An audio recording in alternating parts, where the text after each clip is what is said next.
একজন মানুষই শুধু জানতেন যে তিনি পৃথিবীতে কতদিন বাঁচবেন, সেটা হচ্ছে সাইয়েদনা আদম আলাইহিস সালাম। ওনাকে বলে দেওয়া হয়েছিল উমরুকা আলফু সানা, তুমি পৃথিবীতে বাঁচবে 1000 বছর। কয় বছর? সাইয়েদনা আদমের সামনে অনেকগুলো রুহু রাখা হলো। সাইয়েদনা আদম বললেন, এরা কারা? আল্লাহ বললেন, এরা হচ্ছে নাসালুক, তোমার বংশধর, পৃথিবীতে তোমার পর এরা পৃথিবীতে আসবে। সাইয়েদনা আদম বললেন, আল্লাহ ওই যে একটা রুহু দেখা যায়, এটার নাম কি?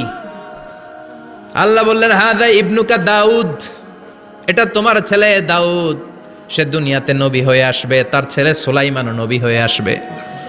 সাইয়েদনা আদম বললেন, মাবুদ, আমার ছেলে দাউদের কত বছর হায়াত আপনি দিয়েছেন? আল্লাহ বললেন, 40 সানা, মাত্র 40 বছর, 4 ইয়ার্স, 40 বছর তোমার ছেলেটা বাঁচবে।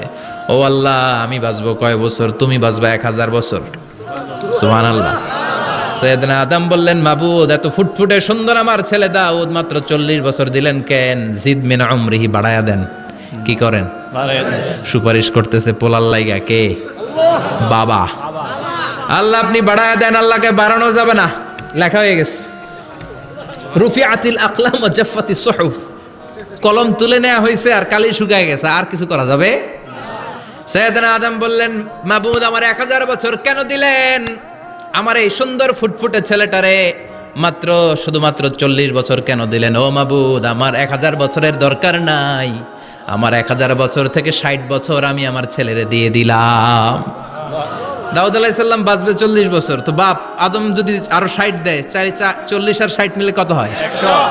ভালো হিসাব বোঝে এরা, 100। আর আদম আলাইহিস সালাম পেয়েছিলেন 1000 বছর, 60 কমে গেলে রইল কত?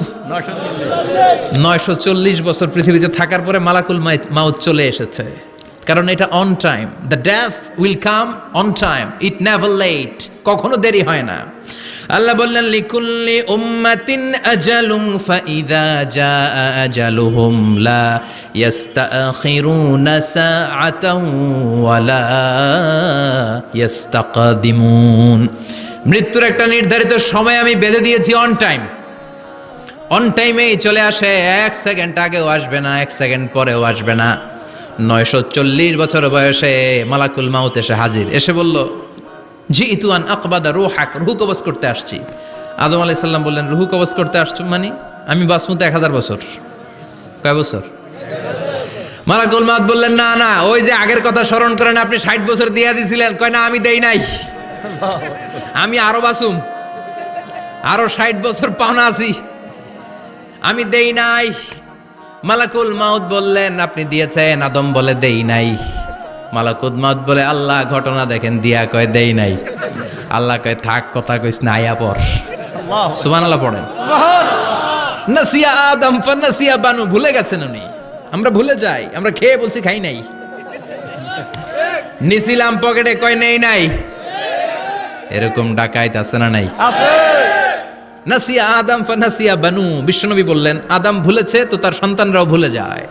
জাহাদা আদম ফা জাহাদা যুররিয়াতু, আদম অস্বীকার করেছে, তার সন্তানরাও অস্বীকার করে। সেদিন থেকে আল কিতাব ওয়া শুহুদ, মানে লিখে রাখার সিস্টেম আর সাক্ষীর সিস্টেম চালু হয়েছে। সুবহানাল্লাহ পড়েন। সুবহানাল্লাহ। 940 বছর বয়সে মালাকুল মাউত এসে আদম আলাইহিস সালামের রূহ নিতে পারে নাই। উনি 1000 বছর যখন হয়েছে তখন এসে সাইয়েদনা আদম আলাইহিস সালামের রূহ কবজ করেছে। যেই দিন পৃথিবীর প্রথম মানব, প্রথম নবীর রূহ মালাকুল মাউত দুনিয়া এসে কবজ করেছে, ওই দিনটাও ছিল জুমাবার। সুবহানাল্লাহ, আল্লাহু আকবার। আবার বিশ্বনবী বললেন, লা তাকুমুস সাআহ ইল্লা ফি ইয়াউমিল জুমআহ ইযা যুলজিলাতিল আরদু জিলজালাহা ওয়া আখরাজাতিল আরদু আসকালাহা ইযা রুজ্জাতিল আরদু রাজ্জান ওয়া বুসাতিল জিবালু বাসসা। কিয়ামতের দিন পৃথিবীটাকে একটা প্রকম্পন দিয়ে কাঁপিয়ে দিবে কে? আল্লাহ। মারাত্মক একটা ঝাঁকুনি দিবে আল্লাহ, পুরো পৃথিবীটা কেঁপে ভেঙে চুরে খান খান হয়ে যাবে। এই ঝাঁকুনি আর আর্থকোয়েক, ভূমিকম্প এর ঘটনাটা যেদিন ঘটবে ওই দিনটাও হচ্ছে জুমার দিন। চিৎকার করে পড়েন সুবহানাল্লাহ।